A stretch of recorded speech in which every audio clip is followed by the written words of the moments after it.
human populations appear to have neither genetic nor developmental adaptations for living in dry heat areas. So again, we don't, appear. Appear is a word. It doesn't, it's not a completely definitive word, but they do not appear to. Now, in the Arctic, people thought they were adapted because of the body fat and the eyes and stuff, and it turns out maybe not. But they did seem to have developmental adaptations. That's that. I think I'm going to have to say this every class, non-shivering thermogenesis. I mean, look at all those syllables. Once you learn how to say it, you can't help say it a lot.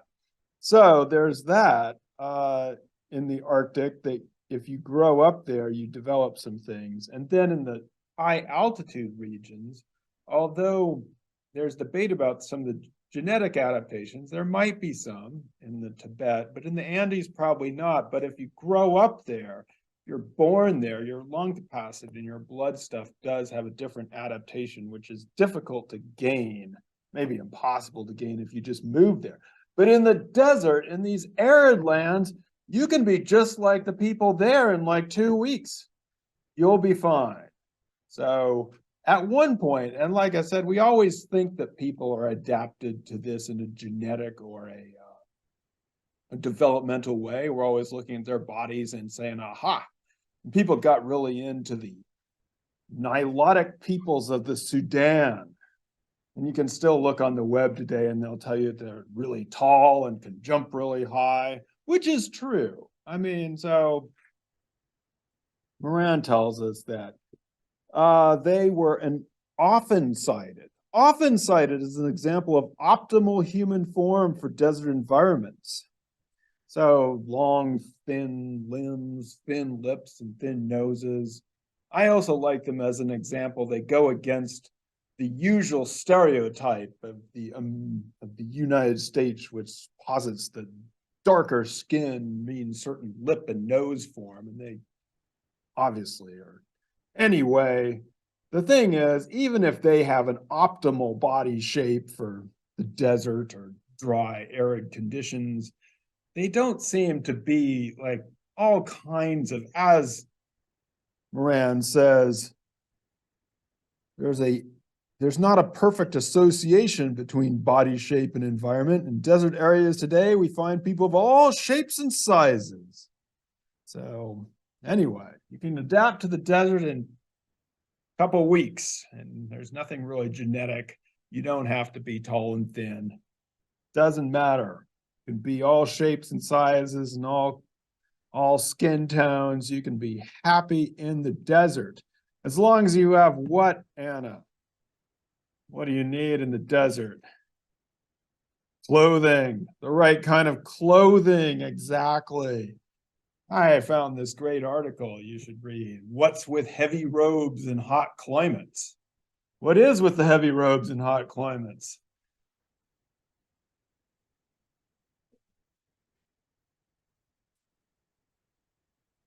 The sun. We all love the sun, but you got to watch out for the sun. That can be a very damaging thing. So yes, light, but even heavy robes. And there's something you can read about with the air circulation, and it doesn't matter if they're heavy as long as there's gaps, but that gaps have to be in the right places. Anyway, what else do they protect you from, Louisa? What else? Yeah.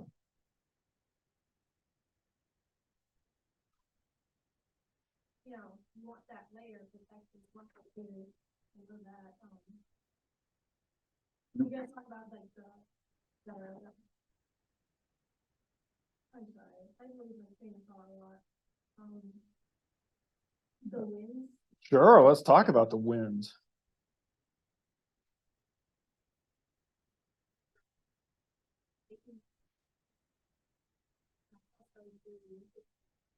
I thought like the sand would have more to do with dust than sandstorms, you know, because it's called sandstorm.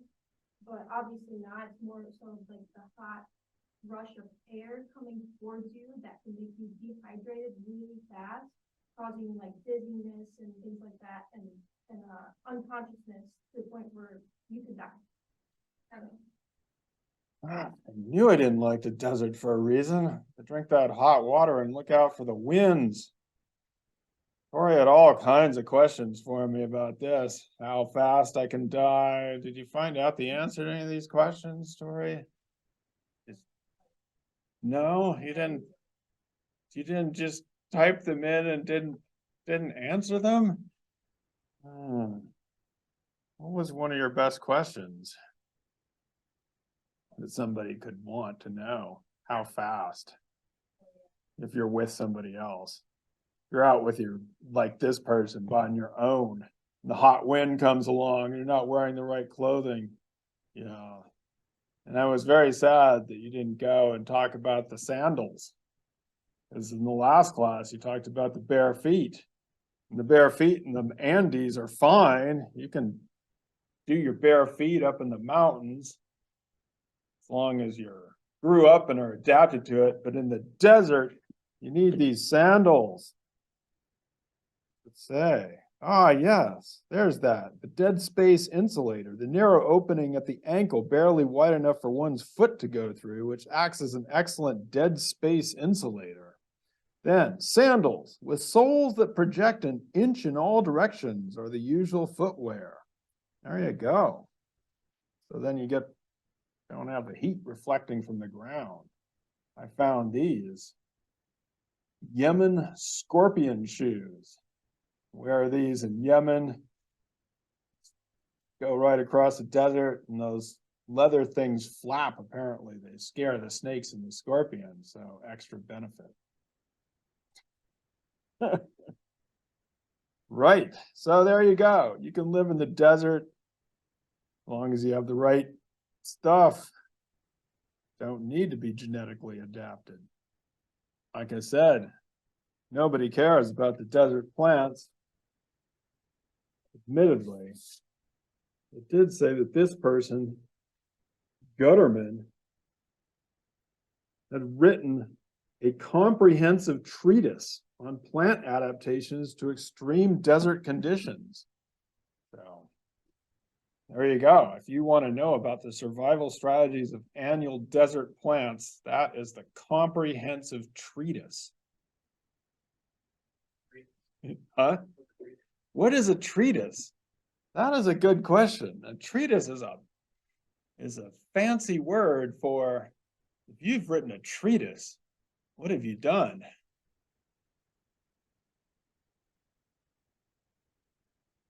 Somebody has Google. Give me a Google on treatise. Treatise. Well, I have the word right here. Usually.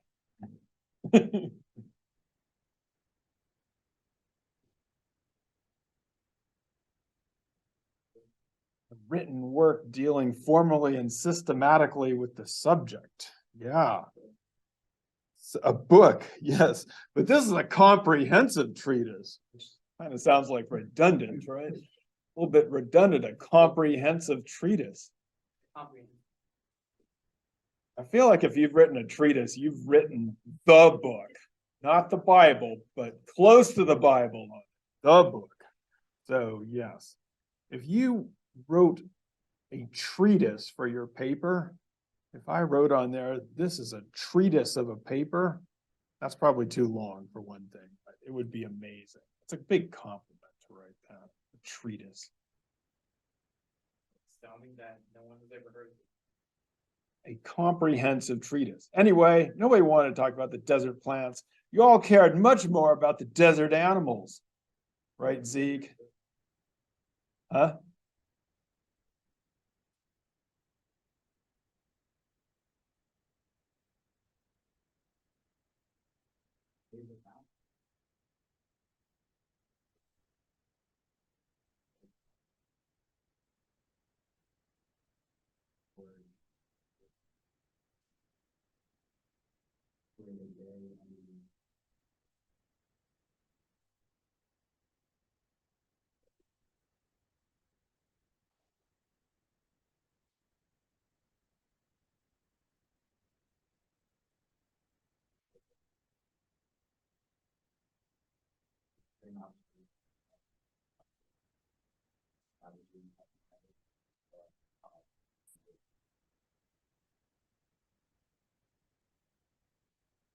Yeah, there are some big words in your quote. Estivation, dormancy during the hot, dry summer.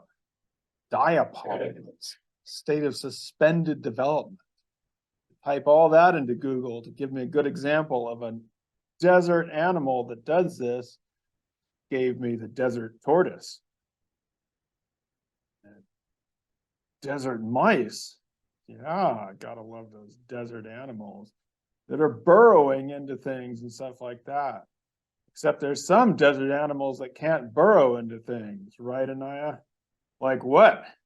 That camel, everybody loves.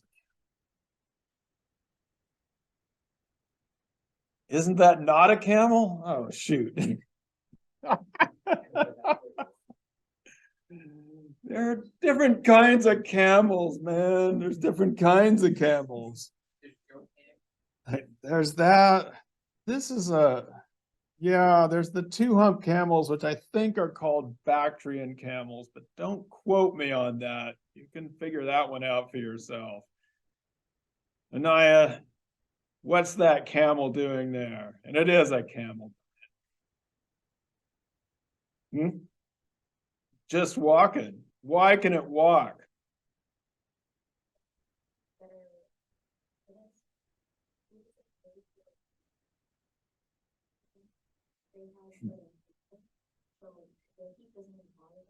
Oh, they are genetically adapted to the desert. They don't put on heavy robes, even though we try to put stuff on them. But yes, they are adapted. All these plants and animals have adapted, not like humans.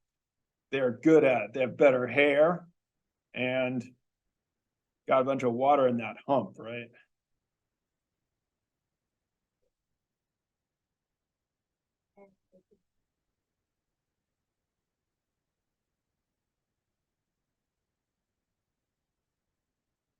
Hot water or cold water? Yeah, there's no water in that hump. This was a big finding. This was a big finding. It's just fat. But yes, they have very efficient storage of water, and they can also drink a lot of water at a time. Huh? They did think that. Huh? I think the people that didn't know camels thought that. Like if you looked at it from a distance, I don't think anybody who actually was with the camels believed that. I think just people in storybooks that saw them from a distance and didn't know about the camels. That is my guess. My feeling is that the people who understood the camels, touched the camels, knew that there was not just water in the hump. That's ridiculous. Come on. Anyway, great animals, great animals. Great. Wait a second. The desert seems to me to be all about soil, the soils, and I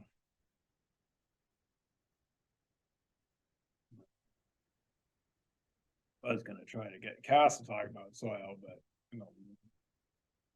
let you off, Cass, because you talked about soil a lot. Instead, Tyler, you tell us soils of desert. What's going to happen to the poor soils?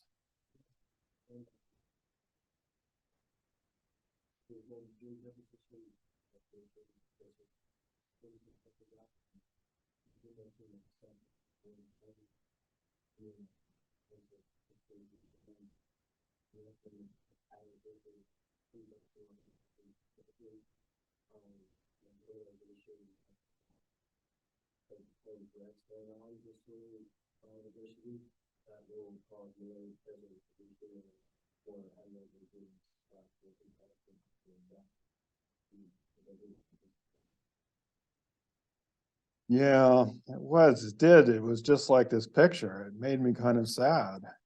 Global climate change, this is 169, is likely to have a dramatic impact on desert ecosystems. It might turn into grass, into desertification. Emilio Moran.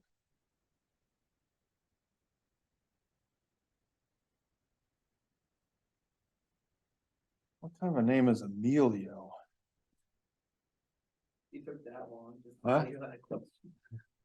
Question for Tyler. I thought you said, huh? Think so, yeah. I was thinking about the gender of Emilio. Is it a name that Spanish-speaking people give to boys or girls?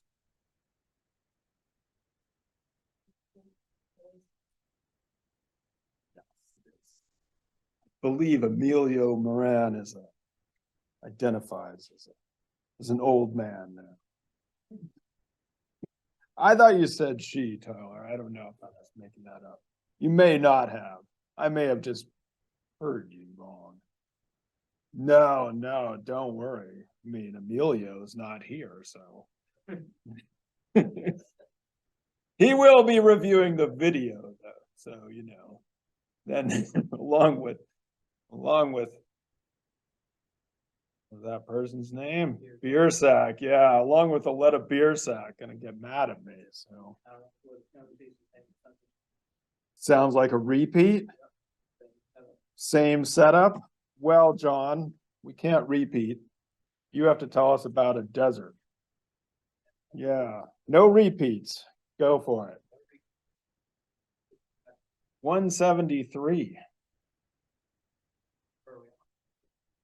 It was the first post up there, way up there.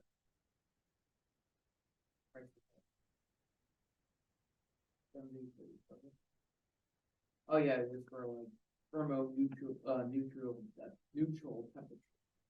Thermoneutral temperatures. Different ranges between day and night cycles.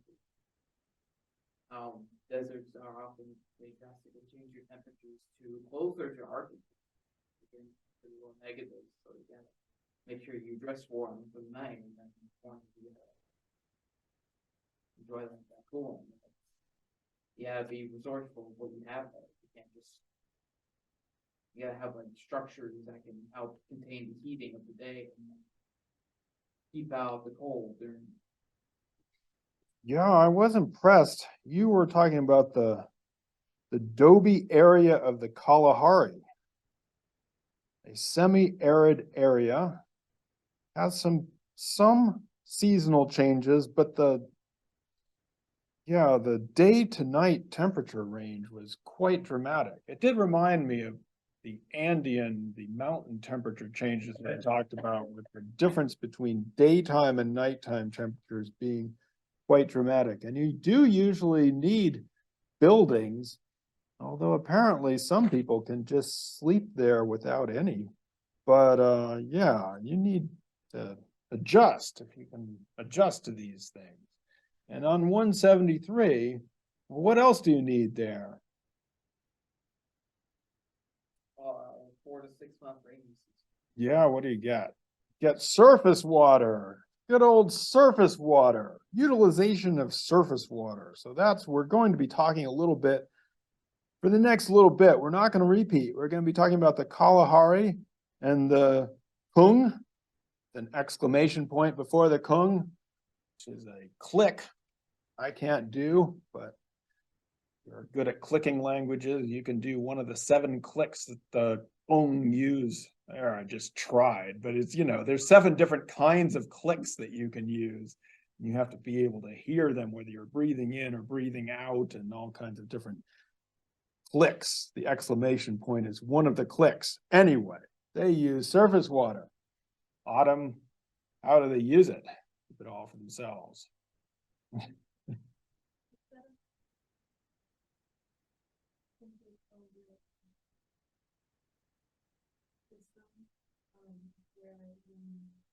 There are drier seasons, and different tribes and groups will move closer to wherever the water source is. And in the rainy seasons, they spread out more, so no one is like hogging the water. I guess it's not like people are trying to take it all up with themselves. It's very common understanding that everyone needs it, so everyone should get it. They have a system based on hospitality. That's always nice. And reciprocity. I give you this, you give me that next year. So it works out that some people aren't just monopolizing the surface water for themselves. We talked about a couple classes ago, I think, maybe even last class, the tragedy of the commons, right? That if you don't privatize something, everybody will overuse it. But in fact, people can work out systems to use something even as scarce as surface water.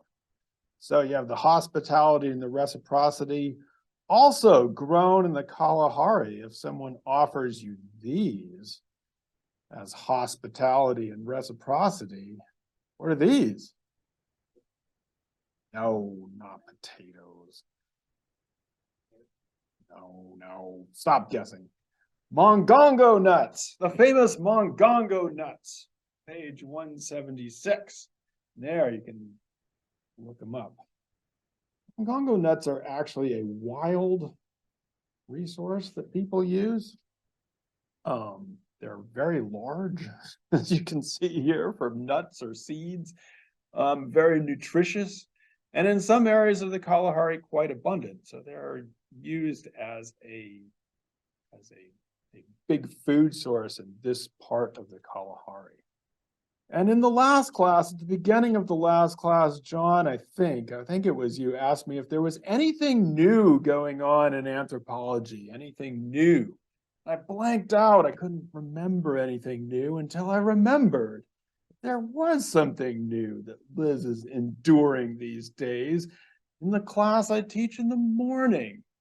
The Dawn of Everything, a new history of humanity by the late David Graeber, an anthropologist, and David Wengrow, an archaeologist, which is hopefully, how's it going, Liz? Is it going all right?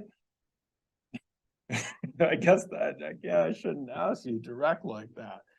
Yeah, I thought that I could convince some of you in intro or cultural anthropology to take this class because you'd like it more, but I couldn't. Can't do it. Anyway, I think it's new and good and interesting. And they use in the next part of the chapter that Liz is going to read, they use a famous quote about mongongo nuts. This is on 138 of Graeber and Wengrow. You may have seen this quote if you took Intro to Anthropology with me in a Jared Diamond article called The Worst Mistake in the History of the Human Race, which quotes this Kung person, said, why should we plant when there are so many mongongo nuts in the world? It is basically saying, why do I want to spend so much time and effort doing the wheat and the barley and all that stuff, because it takes a lot of time and effort, and who wants to be a farmer anyway? There's just so many mongongo nuts all over the place. So Graeber and Wengrow says that this has been cited in 1,000 treatises. Oh, there's that word again, a treatise, 1,000 treatises. Well, that's a lot of treatises on the origins of farming. So, I mean, people want to figure out, well, if there's so many mongongo nuts in the world, why do people even bother to plant wheat and barley and grains and rice and all those things? Yes. And so people like get bored of just eating nuts, like they want variation. Well, I mean, that's why you should be in my other class. The thing is, hunting and gathering populations have far more variation than agricultural populations. Most agricultural populations become dependent on one key grain, pasta, bread, rice, potatoes, corn. Base your whole civilization on that. You're eating it every meal. So it becomes equivalent to the same word for food. That, whatever your core carbohydrate you're basing it on. They use those foods and convert them into different kinds of foods, meaning that they already will have that variation, even if they use that one staple food that they're surrounding their whole entire higher, culture around. That is true. So you have this core carbohydrate. Say you got your bowl of potatoes. And then as the anthropologist Sidney Mintz put it, you have all these little things around it that are like sweet or spicy or something. But what they really do is they help you to eat more potatoes. Because if you just kept eating potatoes or pasta or bread by itself, it's very dull. But if you combine it with a little bit of something else, you can eat it a little bit more. Still doesn't change the fact that the hunters and gatherers have far more dietary variation than agriculturalists. The agriculturalists do a little trick. Anyway,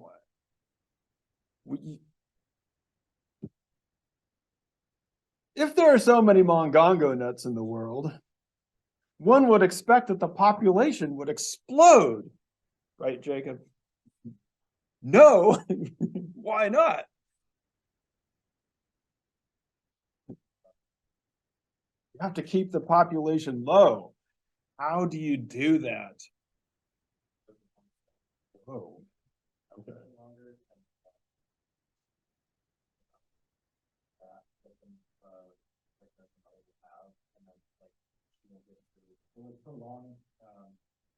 The period in which she's not as fertile, but then like spread out how long a natural form of birth control plus child care, long periods of lactation plus mobility equals low body fat equals, I don't know, 5 to 7 year birthing intervals. And not too many, what are those cycles? No, menstrual cycles, not as many as most industrial women. So it's an interesting form of population control. That's on wait, I forgot what page that's on. That's pretty close. It's on page 177, I think, right after the mongongo nuts. What's that, Liam? How do you pronounce the word?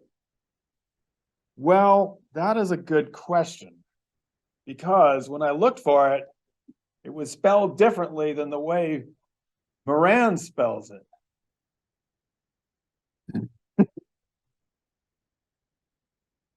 Moran was spelling it with a K, K-A-N-A-T, whereas some people spell it with a Q.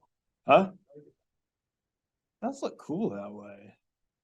Plus, it's probably a good Scrabble word. Look at that, a Scrabble word that you can do without a U. QA right there. Pull that on your family and you'll be winning in no time. The qanats. What the heck are what's a qanat?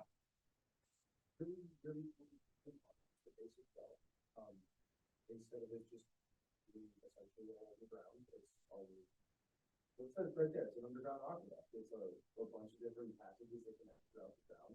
They fill up with water, a lot more water than just there it is. It's one of the largest. This is the qanat of well, you think qanat is hard to pronounce. Yeah, and I'm not either. I'm not going to try that. We're going to have to go there. It is a World Heritage Site. All we have to do is J-term to Iran. No worries.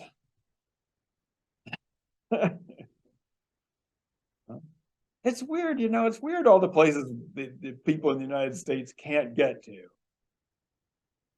You know, if you fly over to, say, London, you can get to London, right? If you go to London, you're just walking along and you see a flight to Tehran. It was like, okay, I'll get on that. But here, I don't know, a little bit harder. Anyway, this is a way in which people get groundwater, which is different than surface water, because it's in the ground, which I'm glad I learned this. I would have thought groundwater was above the ground, but it turns out it's in the ground. I think they should call it underground water, really. Just to be clear to a person like me. But yes, there are various ways and technologies to get the groundwater out, which is especially useful if you're trying to do irrigation. Right, Mickey? Yes. What is, yeah. So, you're in the desert, You're- Nile River. So they run the Nile, and then they have their farms along the river, but then you need to catch in and bring water from the river to the farm, and that's irrigation. That's irrigation. And there was once a person, Carl Wittfogel, speculated in a very famous book that has caused many treatises to be written. Treatise. It was a treatise on irrigation, which basically claimed that when you had large-scale irrigation, that was the source of why people became despotic state governments, that you needed a very strong state government to control water. And there's been a lot of debate about this, a huge amount of debate. I don't think it's really been as productive as it should have been, this debate. A lot of people have said, well, as it turns out, kind of like what Autumn said with the hospitality and reciprocity, you can run irrigation systems in a small scale way and with being nice to each other and negotiate things. You don't necessarily have to have a despotic state like Wittfogel proposed. So I wanted to get an updated take on this debate. And so I looked on page 179 at Bannister 2014, which sounded like a pretty recent article. He didn't write a book, he just wrote this article.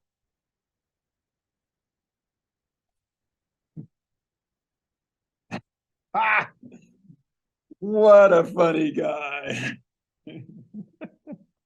Oh, Jeffrey. Wow, so many jokes. Boy, at least you're having fun, I guess. Anyway, I don't know. This has become it's still part of the debate, I guess. Are you Wittfogel or against it? Hilarious.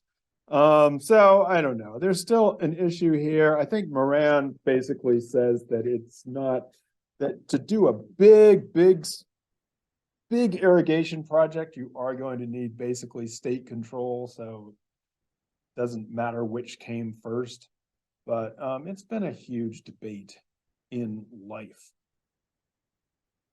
Let's see. Well, Mickey, you were talking about Nile River irrigation, but actually, Liz, you also talked about Nile River irrigation, maybe back in the day, the old style.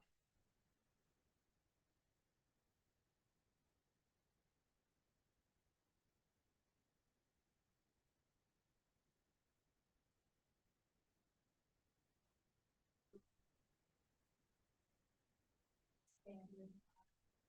Actually, also do, pretty damn.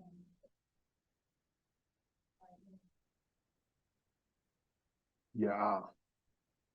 Pass, what's that? It's not just a dam.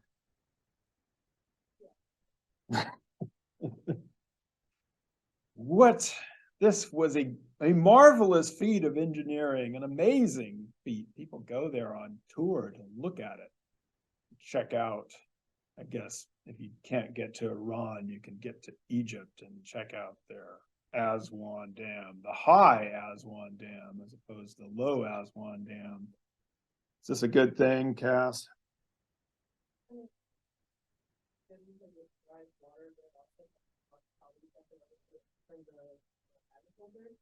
The dam allows water flow, but then the sediment of the water naturally carries, and as the banks overflow, the soil is like replenished by the sediment.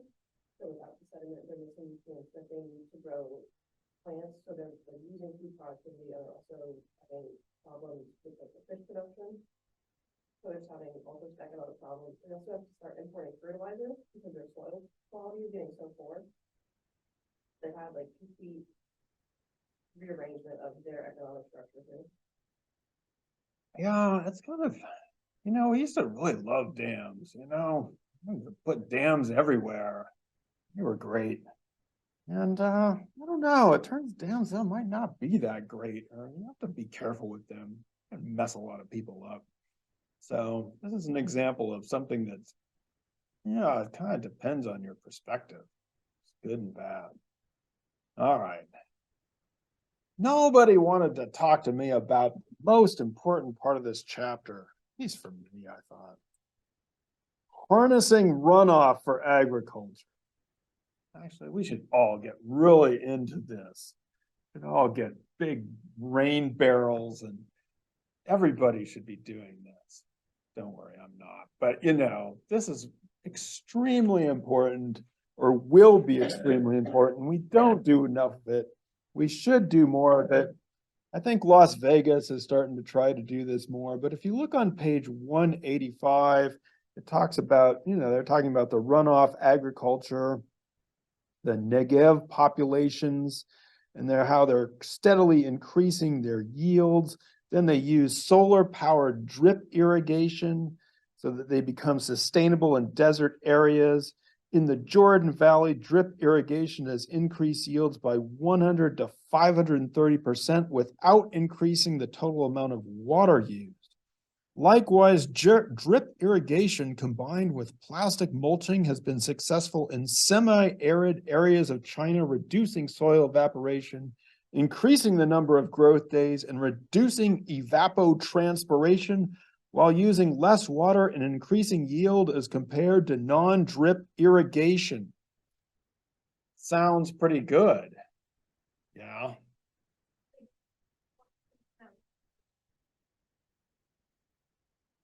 Well, when the runoff gets polluted, then you send it further downstream and then you treat it. I mean, yeah, these things are always going to cause, you know, but I think the runoff, I'm thinking about, you know, stuff like our shower water and our rainwater and stuff like that. I don't know. I looked up Wang et al. 2020 to try and find out what would happen. That was all I could find. So I cannot tell you right now what the answer to that is. However, it did seem like something we should know more about, especially in places like Las Vegas in the West. It would be better than doing the things we're doing. So, in the Arctic, I was about to let the Arctic go, but then I had to save the Arctic so it doesn't create a new glacial age. And some people would let the mountains go, the high altitude areas, because it's too cold up there. It's too high and cold. So you could say, we can just let those places go. It doesn't matter. And both of those places were noted as early warning systems for climate change, if you remember. With the areas of the desert, I don't think, even if you wanted to let them go, you really have to be careful. We're talking about half the nations of the world. Half the nations of the world have an arid zone, and a third of that could be totally lost if we mess it up. So, you know, you don't want to let it go. This is not just an early warning system. This is in the now. This is agricultural production in the now, which is potentially being lost. And so I think that one of the key things about understanding these arid lands is we really need to better understand this relationship of herding, agriculture, what to do with the runoff and the polluted runoff. We're going to be studying or reading more about that in chapter 8 in human adaptability to grasslands. So because this is kind of an interactive area with the arid lands as well. So that's on deck for the next class. But like I said, this is something that is happening in many areas. And many of us have maybe not been to high altitudes or not been to the Arctic, but these areas are right around where we live, and we currently use them for our own food supply. And my own feeling is that we better figure out how to do our irrigation better. If anybody's looked at what's going on with the Colorado River and the West and the ways in which we have used those kinds of agricultural systems, we better figure this out, and we can probably learn from other people about how to do better irrigation and to save water and to conserve our resources. So this is not just an early warning system. This is the now of our lives. So fun stuff. But again, we can be optimistic. Have a bucket, collect that water, drip it out onto the plants. Next thing you know, got some nice stuff growing. Happy,